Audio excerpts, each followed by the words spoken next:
Welcome Miro back Day, to Miro Day, Cigar Miro Day, Lounge. Miro Day. We're in the Cigar Lounge right now with some breaking news from last night's AEW Dynamite. What happened, Joe? What happened?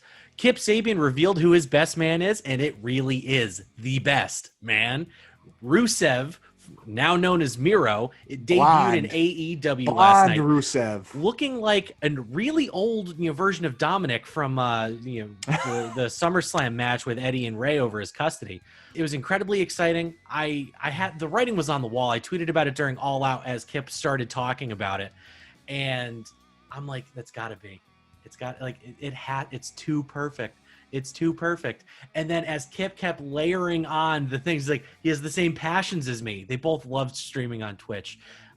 He knows everything about weddings. Come on. It was a perfect setup. I'm happy for Rusev that he is away from being miserable, because he seemed miserable in WWE. And it's not a jab at WWE, but he has so much more potential. I think he's a future world champion in AEW personally. I think he should have been a world champion in WWE. Oh, missed opportunity. Oh, Ooh. Absolutely. I was fully expecting the Royal Rumble to start off with Aiden English coming out and then Rusev just dominating the match, entering number 1, leaving at 30, the crowd screaming Rusev Day, and finally giving the fans what they want. And they did give him a couple really big opportunities in the company. He did get a Saudi match against The Undertaker, which, I mean, take it or leave it, but it's a match against The Undertaker. And he did get a world championship match against, I'm pretty sure it was AJ Styles, but that was already after he had been cooled off by not jumping on it. Wasn't that against Jinder?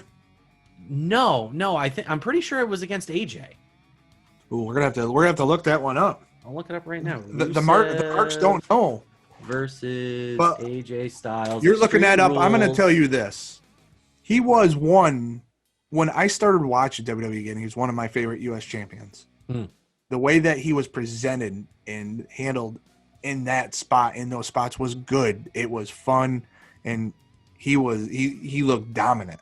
And then it just kind of went downhill. And Dude drove into Mania with a tank. Yeah, and I think he's got potential in AEW, and it's going to be a time will tell kind of deal, and see where he ends up with a lot of talent over his shoulders already there. AEW stacked. Yeah, the common criticism from this has been AEW's rosters almost becoming bloated at this point. But I look at a talent like Rusev. I look at somebody who's got this, if you can get over in spite of what WWE is giving you, you can get over anywhere, anyhow, any day of the week.